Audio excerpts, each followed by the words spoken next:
del capítulo 1 hasta el 3, pero no va a ser posible porque entiendo yo que esto es tan sustancioso que es casi imposible que podamos tratar todo eso en un solo estudio.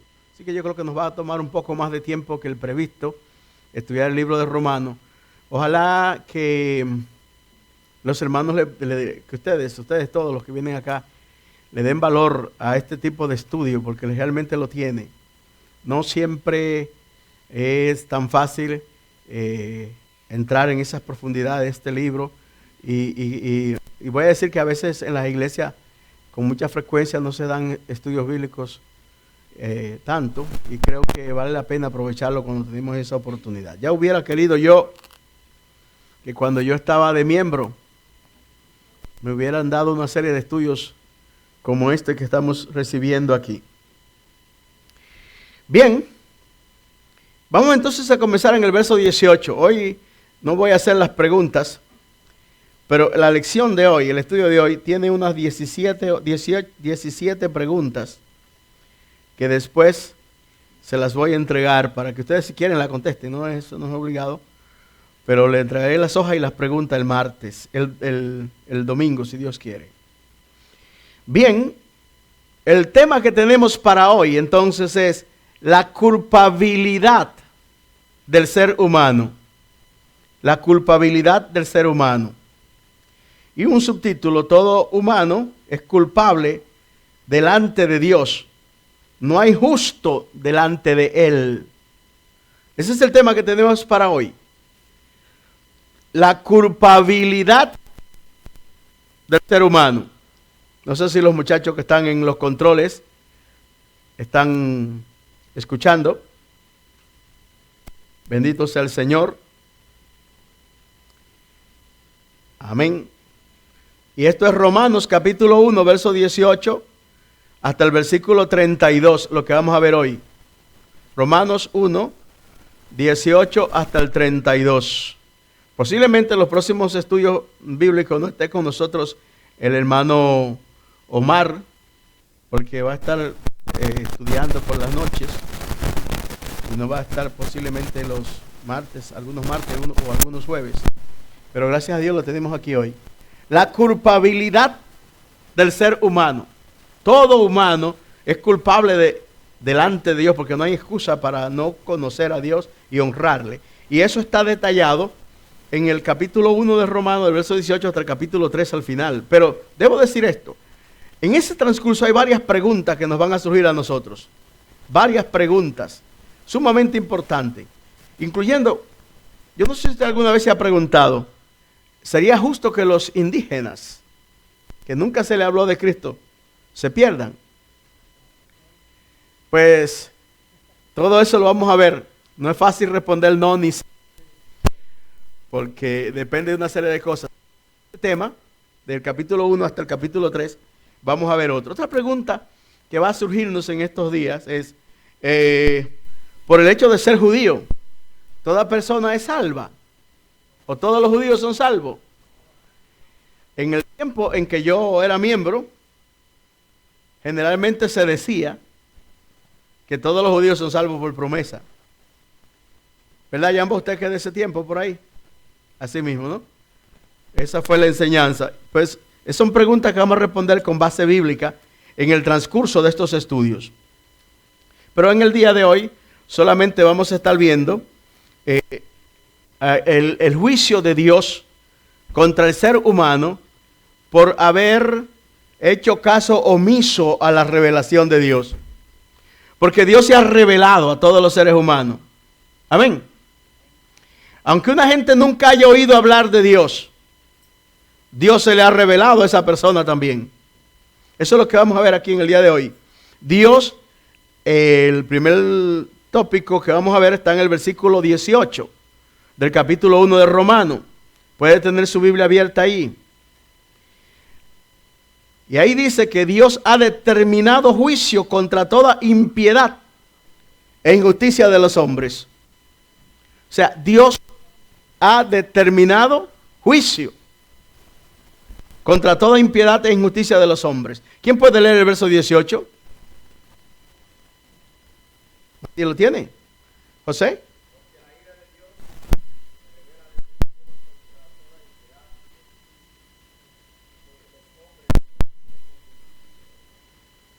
Porque la ira de Dios se ha revelado desde el cielo contra toda impiedad e injusticia de los hombres que detienen con su injusticia la verdad.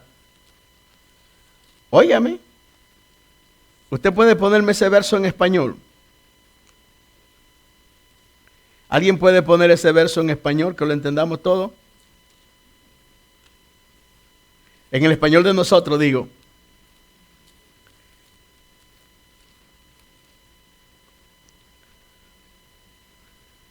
Porque la ira de Dios se revela desde el cielo contra toda impiedad e injusticia de los hombres que detienen con injusticia la verdad. En ese verso yo encuentro dos verdades, vamos a decir tres verdades importantes. Y también me hace surgir una pregunta sumamente importante a mí. Pero vamos primero, ¿cómo usted interpreta ese verso? ¿Qué usted entiende en ese verso? Bien. Hermano Báez iba a decir algo.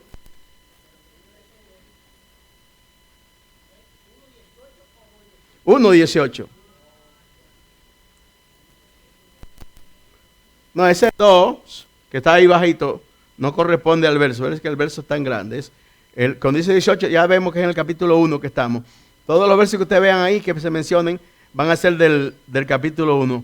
Ese verso, ese numerito, es una pregunta que hay ahí, que yo le voy a entregar a ustedes, que cuando tengan las preguntas en la mano y el papelito, van a nada más que buscar ahí y leerlo y conseguir la respuesta. Bien. Bien, ¿qué iba a decir usted, hermano Báez? ¿Más nada? ¿No? ¿Cómo usted explica ese verso? A ver, hermana María. Ajá.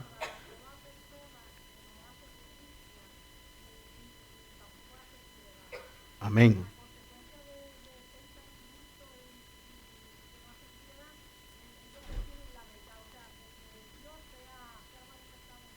Como que son un obstáculo a que la verdad de Dios se manifieste por su impiedad y por su injusticia. ¿Hay impiedad y hay injusticia en este mundo? ¿Qué usted cree, hermanita Burgos? La impiedad y la injusticia de los hombres es grande en la tierra. Todos los días oímos de crímenes nuevos, de abusos nuevos, de corrupción, de atropello, de cuantas cosas usted se pueda imaginar. Y la Biblia dice que la ira de Dios se revela desde el cielo contra ese tipo de conducta. Amén. Entonces, las dos verdades que yo veo aquí es que Dios está contra toda injusticia y toda impiedad. O sea, no hay impiedad y no hay injusticia que tenga el apoyo de Dios. Aunque lo haga el pastor, si el pastor es injusto, eso no tiene apoyo de Dios. Aunque lo haga el papá con sus hijos, si es injusto, no tiene el apoyo de Dios. Aunque lo haga el esposo con su esposa o viceversa, eso no tiene, más bien tiene la ira de Dios en su contra. Eso es lo que dice la Biblia. Cualquier tipo de injusticia que se practique, Dios está en contra de eso, está airado contra eso. Es más, si usted después leen esos versos que se citan ahí, en el Salmo 7:11 dice que Dios está todos los días airado contra el impío. Todos los días. Y el otro verso que ustedes ven en Isaías 48:21 dice, no hay paz para el impío, dice Dios. Y el verso siguiente también repite lo mismo. O sea, la gente que tiene impiedad, la gente que vive haciendo maldad, Dios está en su contra. Amén. Hace poco murió en un accidente ese gran pastor de aquí con el que se convirtió Nicky Cruz. ¿Cómo se llama él? David Wilkerson. Murió en un accidente. Y a David Wilkerson se le conocía como el profeta de Norteamérica. Pero lea cualquier libro de las profecías. Él fue una de las personas que profetizó más exactamente lo del 9/11 aquí. lea usted el análisis que él hace. Y él dice, no es que yo tuve una revelación del cielo, no es que vino un ángel y me habló. Es que yo analizo la Biblia y por la Biblia veo la conducta de los hombres y sé cómo Dios va a actuar frente a esa conducta. Y por eso yo sabía que yo sé que el juicio de Dios viene terrible contra este país. Y tal como lo dijo, ocurrió. Pero no solamente él, cualquier persona que estudie bien la palabra se va a dar cuenta que determinado tipo de conducta provocan determinado tipo de respuesta del Señor. Y mucho más en la gente que dice temer a Dios como era este país antes. Así que ahí está el asunto, ¿no? Así que Dios no tolera la injusticia. Segundo, que la impiedad de los hombres detiene el accionar de Dios. Cualquiera dice, pero si Dios es tan poderoso, ¿cómo puede ser que la conducta de un hombre impida que Dios se manifieste como debe manifestarse? Pues mire que sí. Porque Dios no es un dictador. Dios es un Señor caballeroso. No es alguien que se impone. Es alguien que deja a todo el mundo en libertad. Ahora le advierte las consecuencias de lo que está haciendo. Tú puedes seguir tu camino, pero sabes que las consecuencias son estas. Eso es lo que dice el Señor siempre. O sea, Él no te obliga ni siquiera a amarlo. Es más, Él hasta permite que lo injurien a Él, que se burlen de Él. ¿Cuántas veces yo he escuchado a una gente diciendo, yo hago mis diligencias fecales encima de Dios? Y yo, si yo fuera Dios, no le permitiera ni hacer las diligencias fecales esas, que se le quedaran dentro todo el tiempo, si fuera yo Dios. Pero Dios no es así. Dios es misericordioso y piadoso. Nos ha dado libertad y tolera esa libertad. Ahora, ese verso también me surgió una pregunta. ¿Cuál pregunta le hace surgir a usted? ¿Dios tiene ira? ¿Se enoja Dios? Dios tiene ira. ¿Cuántos creen que Dios tiene ira aquí? Levanten la mano todos los que creen que Dios tiene ira. Sí. Tremendo eso. Tremendo.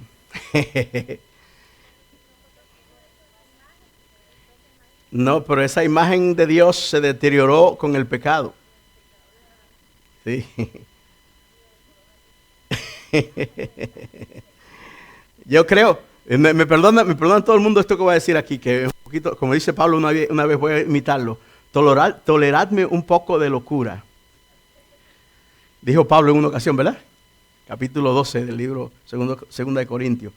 Pero yo le pido que me toleren un poco de locura. Generalmente el que se enoja mucho, le conviene creer que Dios se enoja para justificar su enojo. Me perdonan la locura, ¿verdad?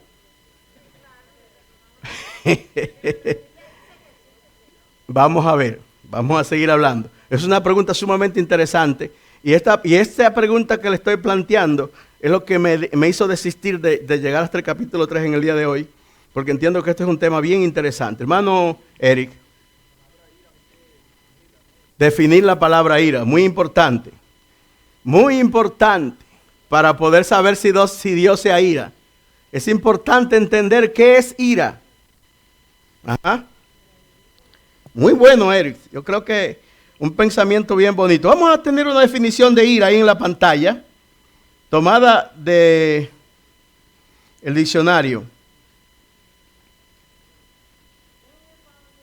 Un enfado muy grande y violento que hace que la persona pierda el control de sí mismo y actúe violentamente.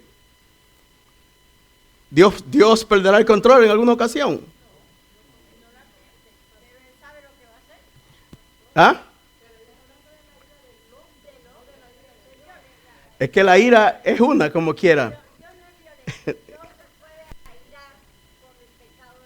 Lo que pasa es que cuando usted ve a alguien que hace así y vira esto de un lado para otro, usted dice, está irado, porque esa es la manera de los humanos interpretarlo. Pero hay quien puede virarlo sin estar enojado. Ese es un tema extremadamente interesante. Bien, mi querido hermano Josué. Ujú.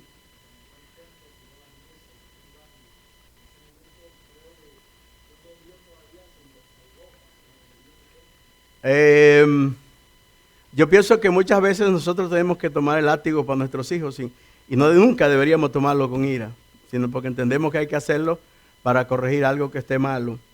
Entiendo que la gente puede interpretarlo como una ira, una fuera de control, pero el Señor entendía que su casa estaba siendo burlada y sacó a todo el mundo de allí y le metió a quien tuvo que meterle para que aprendan a respetar. Pero yo no creo que fuera un arranque de cólera, sino una acción justiciera de Dios contra los que burlaban su templo. ¿Sí? ¿Hermana María? ¿No? ¿Hermana Juana?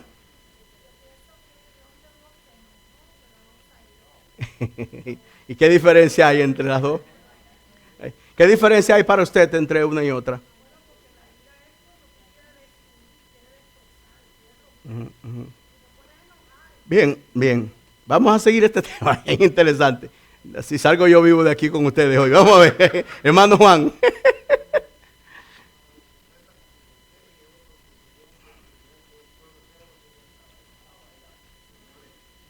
No, yo creo que estaba determinado a ejercer su juicio entre los humanos. Ajá, porque ya vamos a ver en un ratito. Por eso digo, a ver si salgo vivo de aquí hoy. A ver, mi hermano. Ujú. Ajá. La gente no tiene otra palabra para definir el nombre de eso. O sea, la gente solamente tiene una palabra para definir las cosas, o dos o tres. Y para cuando ellos ven una persona que toma una acción fuerte, dicen, está airado. No necesariamente tiene que ser una ira, sino es una acción determinada. Hermana Yambó.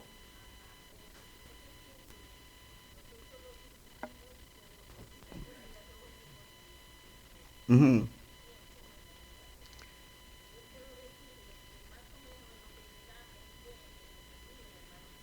ujú,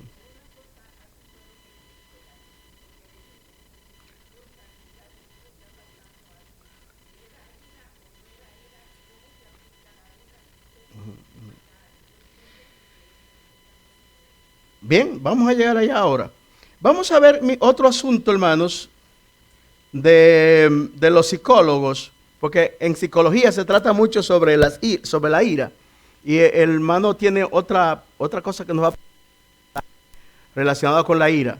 Lo que opinan los psicólogos, como podría citarle a varios de ellos, no puse la cita acá, pero puedo traérsela para la próxima ocasión. Los psicólogos nos enseñan que la ira es una emoción primaria. La palabra emoción primaria quiere decir que es algo propio de la naturaleza del hombre. Los niños en la cuna ya se airan. ¿Sí o no? Las mamás que están aquí. ¿No han visto un niño que se pone colorado de verdad y que coge el biberón que usted le está dando y le da es una emoción primaria? Generalmente es una reacción.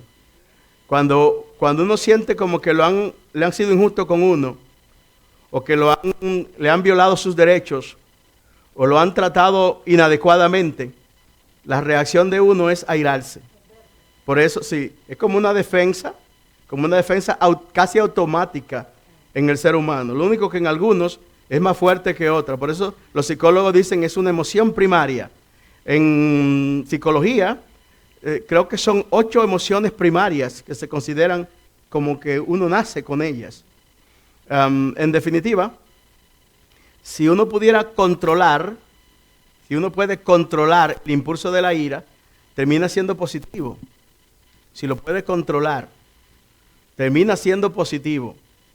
Porque lo que uno hace es, tú me estás pisoteando un callo, la idea que tengo es de morderte una oreja como Mike Tyson le hizo al otro boxeador, pero me voy a aguantar. Pero en definitiva voy a sacar el pie debajo de ti y te voy a decir no me vuelvas a pisar porque me duele. Pero si no controlo la ira, tal vez le meto el puño en el estómago, ¿no? Entonces, como quiera, o sea, una ira la ira que nos quiere llegar, si la controlamos y la encauzamos bien, pudiera ser positiva. Lo que quiere decir es que todo humano, en uno u otro grado, va a airarse, porque es una emoción propia de la naturaleza humana. ¿Me doy a entender hasta ahí, no? No hay un solo humano que no coja un poco de ira en un momento determinado. Ajá. Ese es otro de los versos que tenemos que ver hoy. Amén.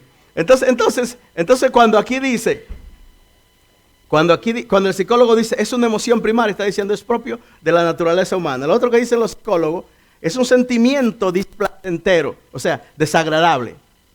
Es un sentimiento desagradable que impulsa a eliminar o a causar daño a lo que causó ese asunto. O sea, el interés es eliminarlo o sacarlo del frente de uno, lo que me provocó la ira.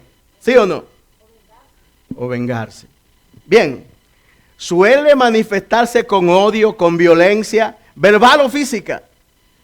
Si eso es entonces ira, Dios no puede airarse, porque Él no pierde el control.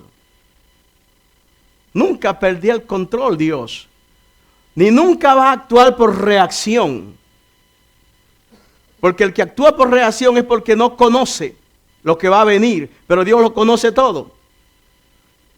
Entonces Dios no se puede airarse, es propio de su naturaleza. Realmente el Señor no se aira, no se enoja, porque Él es perfecto, Él es soberano, Él es inmutable. Nosotros nos airamos porque nos sentimos impotentes ante una realidad que está frente a nosotros y queremos eliminar. Permítame concluir esto para que entonces ya dar lugar a todas las preguntas y opiniones.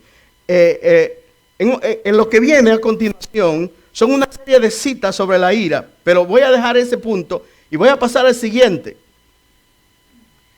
Es importante que usted, yo y todos entendamos que toda persona que está hablando o que está comunicando un mensaje tiene la necesidad de utilizar recursos. ¿Qué recursos estoy usando aquí hoy para hablar con ustedes? Ese es el medio, sí, está bien. Vamos a ponerlo como un recurso. ¿Qué más? El proyector que está aquí. ¿Y qué más? Mi voz. Porque no estoy usando la voz en el mismo tono, así pasadito. Me estoy hubiera dormido ya. La subo, la bajo. ¿Qué más estoy usando? Mímicas. Muevo las manos. ¿Y qué más? Modales. Muevo los ojos y la boca. Es posible que en un movimiento mío usted pueda decir, Moisés está airado, porque mis ojos van a delatar si estoy airado o no. O sea, usamos una cantidad de recursos para comunicarnos. Esos recursos se le llaman figuras del lenguaje. Si es del lenguaje oral, se le llama figuras retóricas. Pero el lenguaje humano tiene una cantidad de figuras. ¿Usted ha utilizado alguna vez alguna figura del lenguaje? ¿Cómo no? Cuando usted le dice a su hijo, muchacho, no venga matándote por ahí. ¿Qué es lo que le está diciendo usted? Que venga suave. Pero si uno no supiera eso, uno dice, bueno, que el muchacho va a coger una pistola y va a venir tirándose tiro. ¡Pam, pam, pam, pam! ¿No es así? Pero usted está usando una figura del lenguaje. Otra vez usted le dice a alguien, muchacho, ese señor tenía una pelota ahí más grande que un melón. Entonces, que era más grande que un melón. Utilizó una figura que se llama hipérbole, que es una exageración, que la utilizamos en el lenguaje comúnmente. ¿Ha oído a alguien que ha usado el sonido de un animal como para ilustrar algo? Mucho se usa eso. Se llama onomatopeya, una figura del lenguaje. ¿Ha leído las parábolas de Jesucristo? Se le llama símil también en la literatura. Eso es figura del lenguaje. Eso ayuda a enriquecer la comunicación. Ahora, la Biblia es rica en figuras del lenguaje. Una de ellas es antropomorfismo. La Biblia usa mucho antropomorfismo, una palabra dominguera. A ver, repítamelo usted, a ver.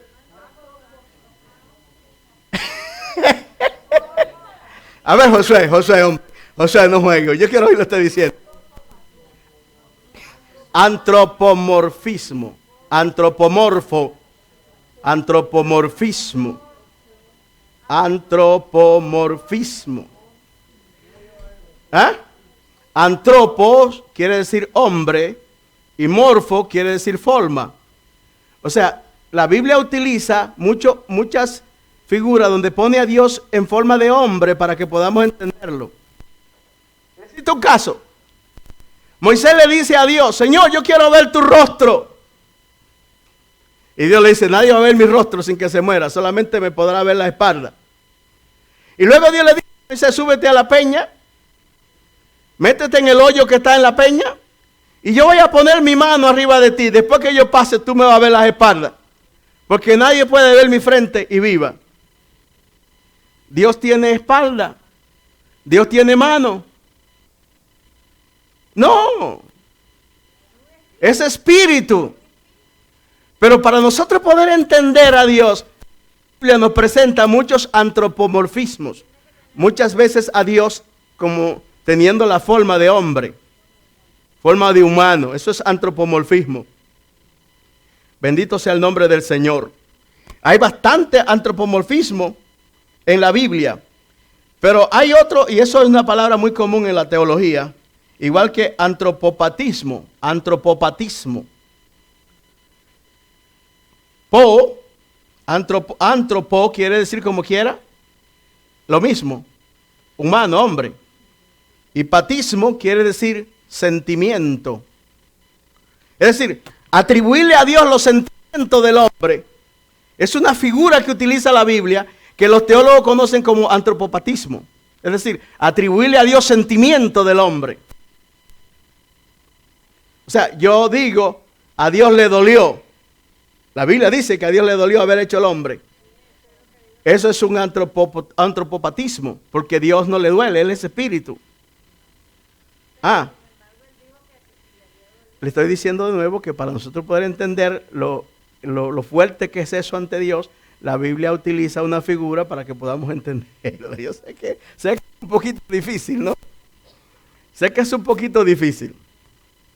Así que cuando la Biblia dice que Dios se aira, lo que está diciendo es Dios actúa con la rectitud y la fuerza que merece los casos los casos del pecado y de la injusticia humana. Y esa acción que es fuerte de parte de Dios, la gente lo interpreta como ira. Y la Biblia lo describe como ira, que el hombre pueda entenderlo. Pero si Dios es perfecto, si Dios es inmutable, inmutable quiere decir que no cambia. Si Dios es soberano, es imposible que se aire. Si Dios es espíritu, es imposible que le duela. Es imposible que tenga ojo, porque es espíritu. Pero, ¿cómo lo entenderíamos nosotros? ¿Cómo podemos entender nosotros que Dios ve si no tiene ojo?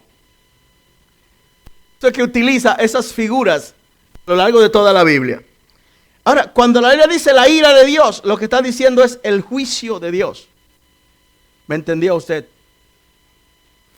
¿Me entendió aunque no esté de acuerdo? Pero cuando usted vea la ira de Dios en la Biblia, puede estar seguro de que está hablando de los juicios de Dios. Ajá. La expresión de los juicios de Dios. De los juicios de Dios. O la manifestación de los juicios de Dios. Ajá. O sea, cuando Dios se manifiesta en un juicio fuerte contra el ser humano, el hombre dice, esa es la ira de Dios. Ahora, ¿cuántas veces habla la Biblia de la ira de Dios? Me parece que son cerca de 700 y pico de veces a lo largo de toda la Biblia. Pero todas las veces usted va a ver que es que Dios está haciendo un juicio contra determinada conducta del ser humano. Mano Juan Mairena. Sí. ¿Usted cree que se refería al cuerpo físico? No, no es no es al cuerpo físico. No es al cuerpo físico. Ajá, déjeme concluir la pregunta. No es al cuerpo físico. Se está refiriendo a cualidades que tiene el hombre, como inteligencia, ¿verdad? Eternidad, el hombre es eterno. Capacidad de comunicarse con Dios, capacidad de administrar y de gobernar la tierra. Y 3 partes, espíritu, alma y cuerpo. Y lo que es más fuerte todavía, la conciencia de rechazar lo que está malo. Eso es innato en el ser humano. Entonces, todas esas cualidades son las que hacen al hombre semejante a Dios, pero no el aspecto físico. ¿Estás satisfecho ahí? Amén. La otra pregunta.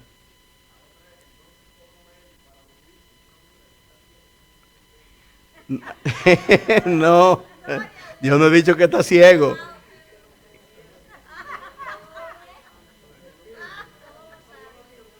Sí, sí, yo sé, yo sé. No, Dios no, Él no tiene ojos, pero ve. Sí, sí. No, no, no, usted es tan inteligente como todos los que estamos aquí.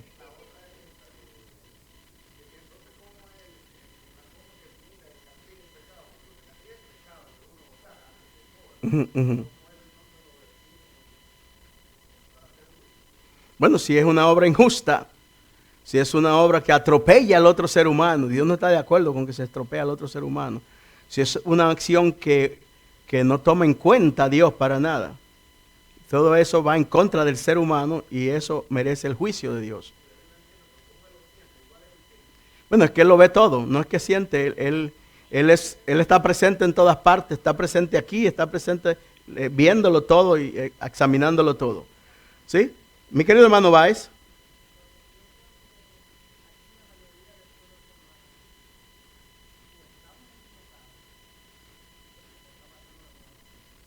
Ajá.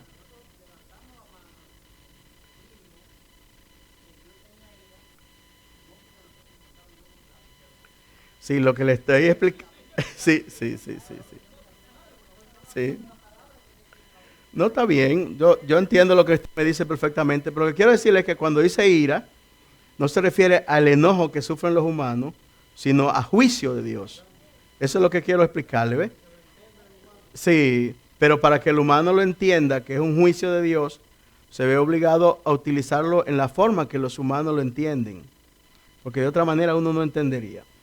Pero no es que la Biblia, le digo, más de 700 veces la Biblia menciona la palabra ira de Dios, pero en todas ellas, si usted lo analiza bien, se va a dar cuenta que está relacionada con un determinado juicio de Dios para el ser humano.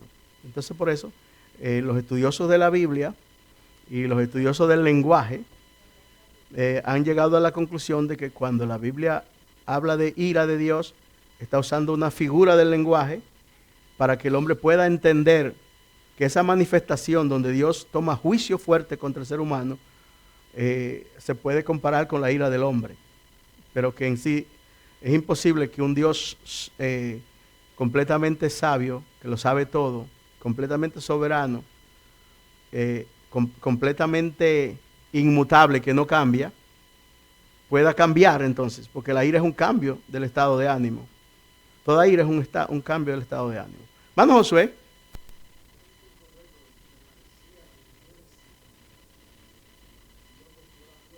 Ujú. ¿Sí? Dice así. No, se arrepintió de haber hecho hombre. Ajá. Como quiera, que sé que el concepto que usted tiene es que Dios se arrepintió. Pero va a ver que dice luego, Dios no es hombre para que se arrepienta, ni hijo, no es hombre para que mienta, ni para que se arrepienta. Por lo mismo que está usando una figura del lenguaje, ajá, ahí sería antropopatismo. Está usando una figura del lenguaje que tiene que ver con el arrepentimiento, que es un cambio de la mentalidad y de la conducta, cosa que Dios no puede hacerlo porque es perfecto. O sea, en la Biblia, yo no sé si me metí en un lío que no debía meterme aquí, ¿no? Yo lo que no quiero es que usted me vaya a malinterpretar. Lo que quiero es que usted vea que cuando uno tiene que ver todos esos detalles, que uno, claro, si usted cree que Dios se ha ido, usted no se va a perder por eso. Así que yo no quiero quitarle su, su opinión. Si usted cree que Dios pierde el control y ¡fam! Tumbó a medio mundo porque se enojó Dios, pues amén, usted creyó eso. Pero eso no sería perfecto, Dios. Nosotros nos enojamos y perdemos el control porque somos imperfectos y porque no tenemos el control de todas las cosas. Entonces, para que nosotros podamos entender un juicio fuerte e instantáneo, utiliza esa figura que se llama antropopatismo, que es atribuyéndole a Dios sentimientos humanos. Mi querida hermana Flete, la dejé de último usted ahí. Sí. No, no es filosofía, eso es teología. Ajá.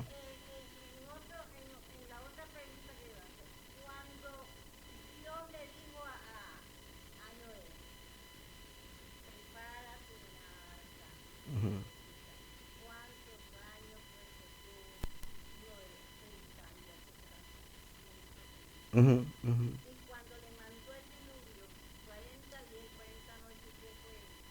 Juicio de Dios. Uh-huh. Sí, claro. Igual, como siempre. No. Sencillamente Dios no, mire, Dios no tiene que decir que está contento o que no lo está. Yo creo que siempre está contento. Lo que creo, mandó juicio. Sin enojarse. Yo les voy a invitar a los que sean padres aquí que nunca le peguen a sus hijos con enojo, porque pueden caer presos. Y si nosotros, humanos, tenemos que controlarnos para castigar a nuestros hijos, pues imagínense si Dios actuara por impulso, por el pecado del ser humano. Esto sería terrible. No hubiera... Ajá. Uh-huh. Uh-huh.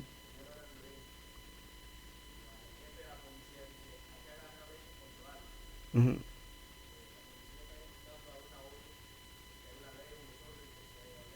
Sí,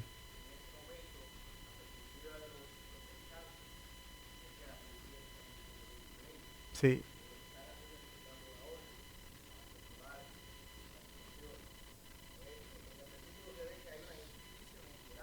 Uh-huh.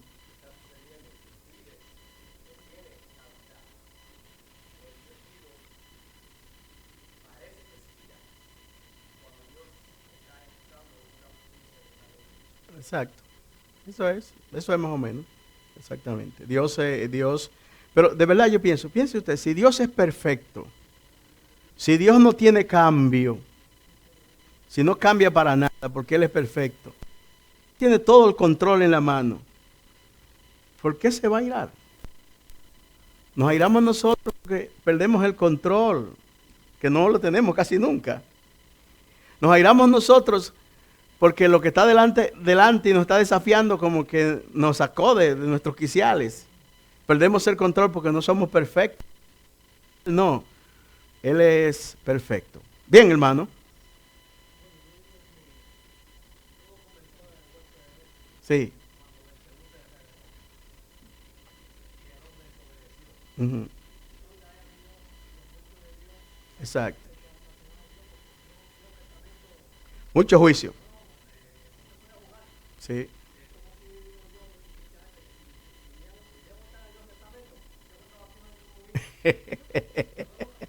No, es verdad, es verdad.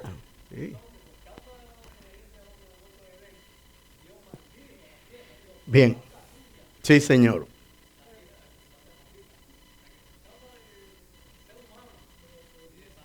Sí. Amén. Eso es así. Eso es así. Efesios 4:26 dice, no sé, ¿cómo es? Airaos, pero no pequéis. No se ponga el sol sobre vuestro enojo.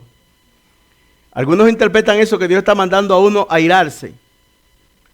Lo que está diciendo ahí es, yo como Dios sé que tú eres humano, eres humano, que te va a airar, pero no actúes bajo el impulso de tu ira. O sea, aunque coja la ira, domínala y no actúe bajo el impulso de la ira, porque si actúa bajo el impulso de la ira está pecando. Hasta puede matar de gente sin control. Bien, hay muchos creyentes que justifican sus iras, pero bíblicamente no tiene justificación.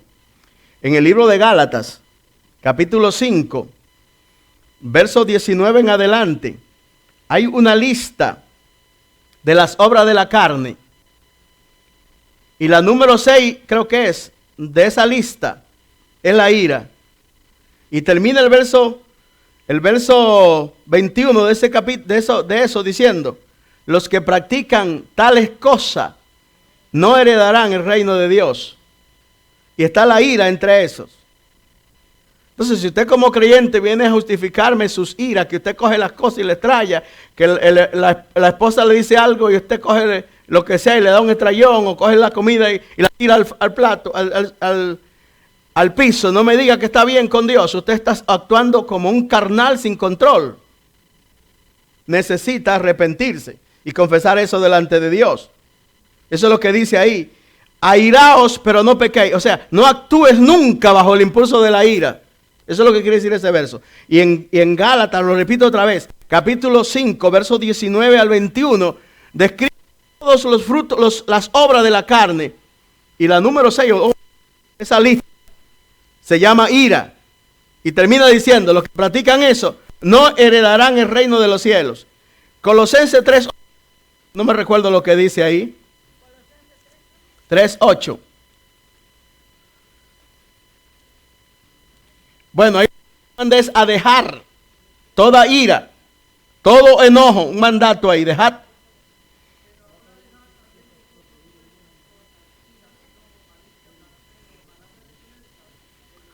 ¿Qué dice que hagamos con eso? Que la dejemos, que la dejemos. Segunda Timoteo 2:8. ¿Qué dice ahí la palabra?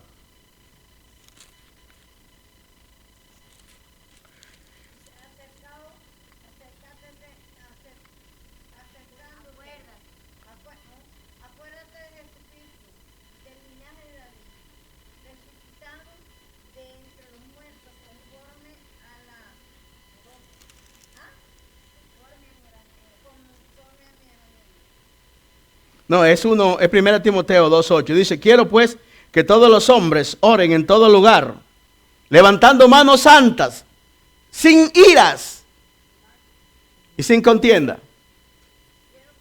Sin ira y sin contienda. Que levanten las manos santas para Dios, pero sin ira y sin contienda. O sea, ahí es bastante exigente la Biblia en cuanto a la ira del ser humano. Ahora bien, quiero concluir este tópico. Después que he escuchado esto, ¿sigue creyendo usted que Dios se aira? Los que creen que Dios se aira, los que siguen creyendo que Dios se aira, levanten la mano. No, usted es libre de creer lo que usted guste. Sí. Cuando dice ira de Dios, lo que está diciendo es juicio de Dios. Pero es importante que entendamos que Dios no puede tener ira como el ser humano. Porque entonces Dios no sería ni perfecto, ni inmutable, ni estaría al control, ni sería de todo en control, ¿sí? Uh-huh. Uh-huh.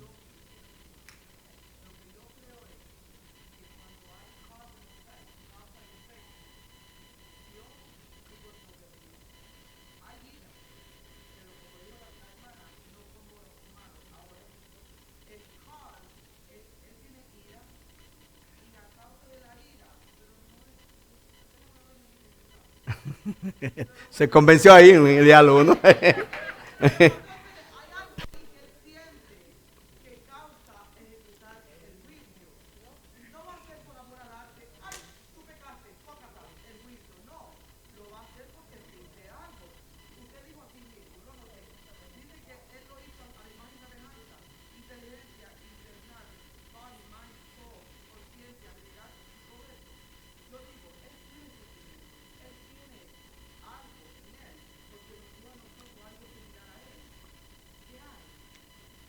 Amén. Todas las cosas buenas que hay en nosotros, Dios las tiene. Lo que no tiene son las cosas negativas que nos cayeron después del pecado. Ahora, cuando hablamos de la ira de Dios, lo que quiero es que no vea esa figura del ser humano perdiendo el control, sino que vea el juicio de Dios contra algo que está malo. ¿Me entiende usted? juicio de Dios contra algo que está incorrecto. Eso se llama ira en la Biblia. Mi querida hermana. No. No. Se negaría a sí mismo.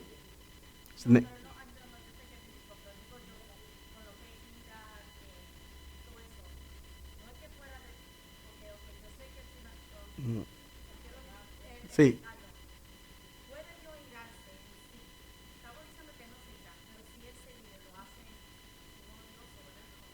No me atrevería. Pienso que si se enfogona, y es un término bien puertorriqueño, bien puertorriqueño. Si se enfogona, entonces ha perdido el control. Entonces ha dejado de ser soberano. Entonces ha dejado de ser inmutable. Sí. Por eso va a hacer juicio porque se lo merecían. Sí. No, normalmente, voy a decir que normalmente uno en la Biblia lo ve como que se está bravo cuando uno no entra en ese aspecto de las cualidades y atributos de Dios. De todas maneras, lo que es bueno entender es esto, que el pecado, la injusticia, la maldad, trae juicio de Dios al ser humano. Amén. Eso es todo. Y que el juicio de Dios contra el ser humano se interpreta como la ira de Dios. Ahí estamos, ¿no? Bien. Hermano Pinales.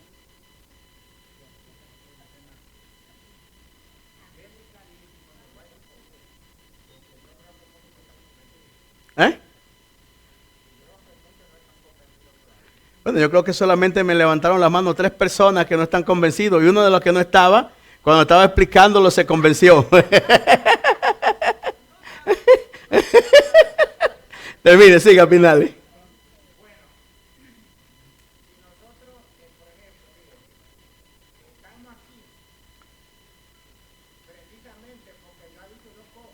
Ajá.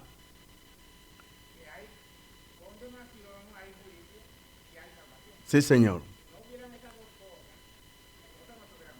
Ujú.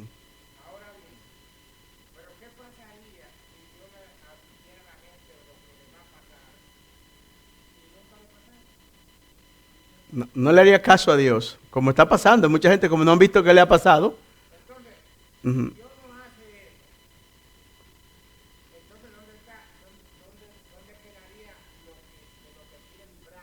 Ujú. Por eso deja ver su juicio de vez en cuando, para que sepan que Él...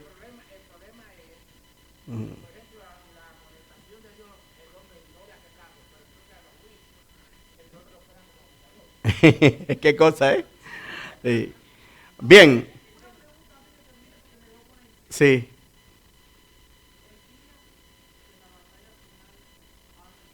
Ujú.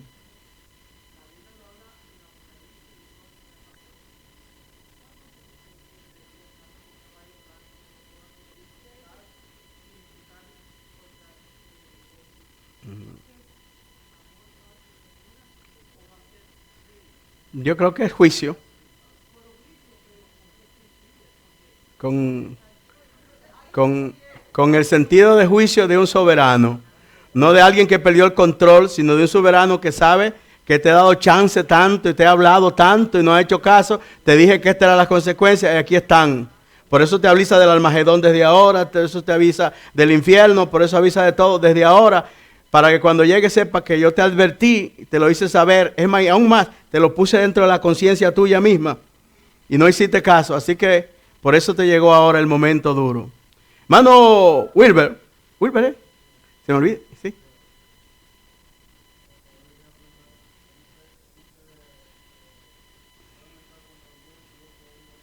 Juicio de Dios.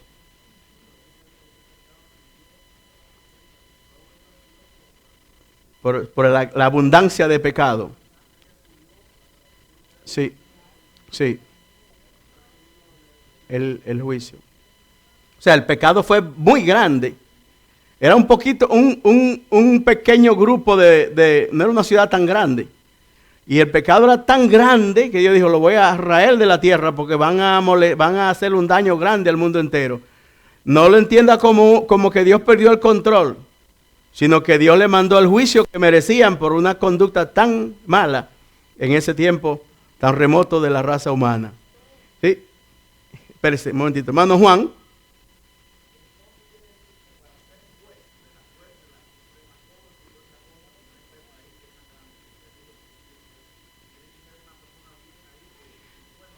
Debería ser. Ahí hay que poner debe ser así. Pero, claro, claro. Por cualquier injusticia que hagan, tendrán más que darle cuenta a Dios más que cualquier otro. Porque aunque uno ve un juez humano, la Biblia dice que esa autoridad ha sido delegada por Dios y le va a pedir cuenta a ellos. Y la Biblia dice, al que mucho se le dio, mucho se le va a demandar. El juicio contra los jueces injustos va a ser más grave que contra los que no son jueces. Y los juicios contra los cristianos pecadores va a ser más grande que contra los impíos. Y los juicios contra los ministros pecadores va a ser más grande que los juicios contra los hermanos pecadores. Porque al que más se le da, más se le demanda. Hermano Burgos.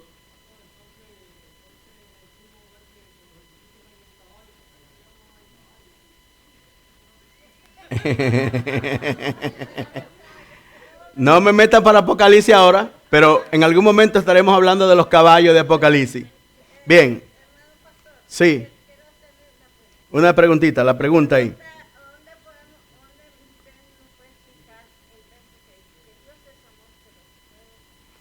El fuego no quiere, fuego es juicio. El fuego ahí en ese verso, fuego es símbolo de juicio de Dios. O sea, fíjese hermano, es bien sencillo. Cuando usted vea que hable de la ira de Dios, entienda que eso se refiere a los juicios de Dios. Y que nosotros lo entendemos humanamente como que es una ira, pero realmente lo que es un juicio de Dios contra algo que está negativo, muy mal, delante de sus ojos. Mi querido hermano, una abominación, un pecado mucho más grave todavía que afecta a Dios. Generalmente se refiere a cosas muy fuertes hechas contra la raza humana y el futuro de la raza humana. Pero son pecados atroces del ser humano.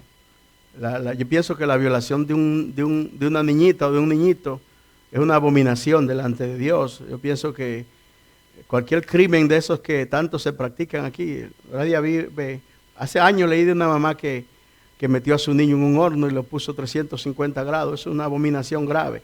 Abominación es toda idolatría delante de Dios, sobre todo si la idolatría implica sacrificios humanos. Es una grave abominación delante de Dios. O sea, y ese tipo de pecado generalmente trae juicios fuertes de Dios, ¿sí?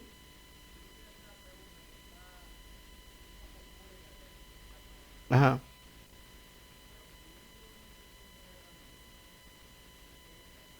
Uh-huh.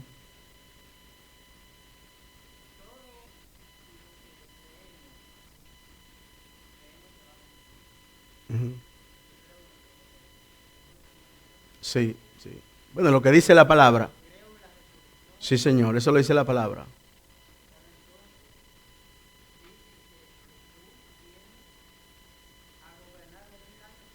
1000 años. ¿Eh?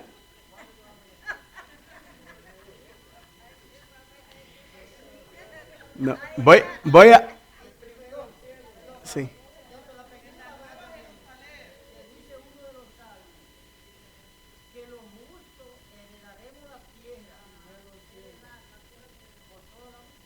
Sí. Si usted me permite, y todos los que están aquí, darle una respuesta bien breve y no meterme mucho en ese tema, porque sería un tema que nos saca completo de este estudio. Pero permítame decirle que la respuesta más fácil la encontramos en la cruz del Calvario. El hombre que estaba al lado de él a la derecha, Cristo le dijo, hoy estarás conmigo en el paraíso. Ahora bien, el cuerpo se queda aquí y habrá una resurrección del cuerpo. Pero no solamente hay una resurrección, he hablado aquí del programa de las resurrecciones, porque son varias resurrecciones. Entonces los creyentes resucitarán en el rapto de la iglesia. Los impíos, los creyentes que den su vida durante la gran tribulación, resucitarán antes de comenzar el milenio. Y los impíos todos resucitarán después del milenio. Naturalmente, hay muchas opiniones y muchas corrientes teológicas sobre esto, pero estoy hablando de la que aceptamos, la que cree a casi todos los que nos llamamos cristianos evangélicos. Pero hay otras corrientes teológicas. Pero la Biblia sí enseña que hay una resurrección y enseña claramente la resurrección del rapto, enseña claramente la resurrección de los que mueren durante la gran tribulación y enseña una resurrección de todo el mundo para comparecer ante el juicio del gran trono blanco. ¿Sí, hermana? Eso es así. Juntamente con ellos, exactamente. Ese es el rapto de la iglesia.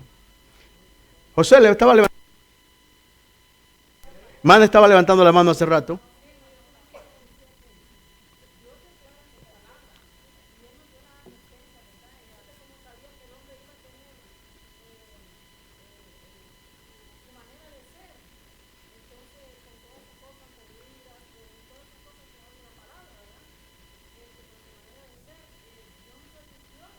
Exacto.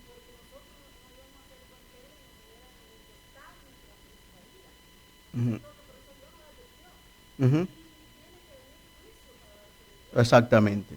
Bien, amados, yo quiero concluir lo que quería hacer hoy, que es hasta el verso 32, y va a ser bastante rápido lo siguiente. Ajá.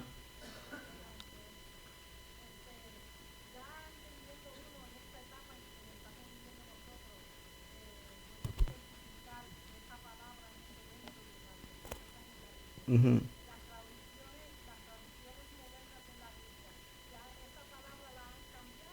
No, sigue igual. Es que al ser humano se le hace bien difícil entenderlo de otra manera. Yo creo que solamente cuando uno se toma un tiempo como este, corriendo riesgo. Yo entiendo que yo corro riesgo aquí hoy de que me malinterpreten. Sí, pero yo creo que quiero ser claro y quiero que veamos a Dios como Él es. Entonces, no pienso que la Biblia todas las Biblias, yo cuando estaba haciendo este estudio consulté la palabra ira aproximadamente en 14 versiones diferentes y en todas las que vi tiene la palabra ira, con excepción de una Biblia que es una Biblia de estudio nada más que se llama la Biblia al día. En ella pude encontrar que no lo traduce como ira, pero en todas se traduce con la misma manera. De todas maneras, mis amados, cuando vea la ira, tómese la molestia de reflexionar un poquito y pensar en que eso quiere decir juicio de Dios contra el pecado. Pero si usted quiere seguir creyendo que Dios se aira, yo no me duele un poco porque creo que si entendemos que ira es perder el control, tenemos que entender que Dios no puede airarse. Si entendemos que ira es perder el control y actuar bajo un impulso loco y ciego, entonces Dios no puede airarse. Ahora, si entendemos que Dios ejecuta juicios, pues, amén, se aira en ese sentido que el humano entiende. Pero la ira está en contra de la perfección. Nos airamos porque somos imperfectos. Bien, no sé qué hora es, si termino aquí, porque el verso 20 y 19 son extremadamente interesantes. Son las 10, pues vamos a dejarlo ahí. Así que nos quedamos en el primer verso. Bien. ¿Ah? Sí. Ajá. Sí.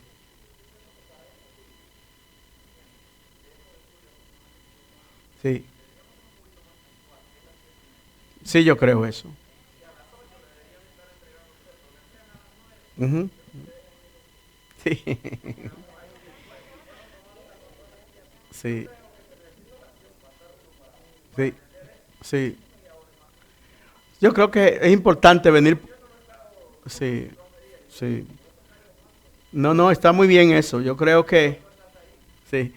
No. Le cerramos la puerta al que se quiere ir. Sí. No, al que se quiere ir le cerramos la puerta. Pero la verdad es que yo entiendo que es importante asistir a la hora, a la iglesia.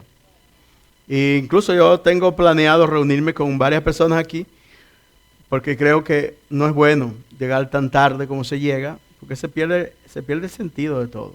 Se pierde el sentido de todo. Yo creo que es bueno estar a tiempo, que si decimos una hora, que sea una hora que todos... Eso es lo que no se puede hacer aquí.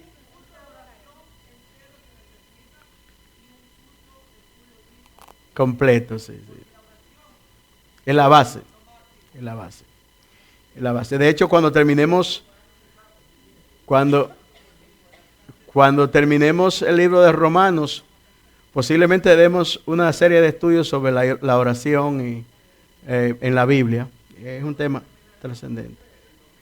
No, no, esto termina rápido. Yo creo que hoy sí, porque sí. No, no, pero yo no le voy a pasar por arribita. Hoy me detuve más porque era un tema que sabía que iba a tener su controversia.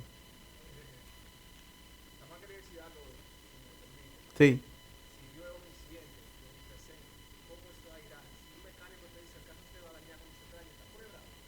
claro, porque ya. Ujú, ujú, claro, exactamente. Eso es así. Bien, amados, que el Señor nos bendiga. Ajá.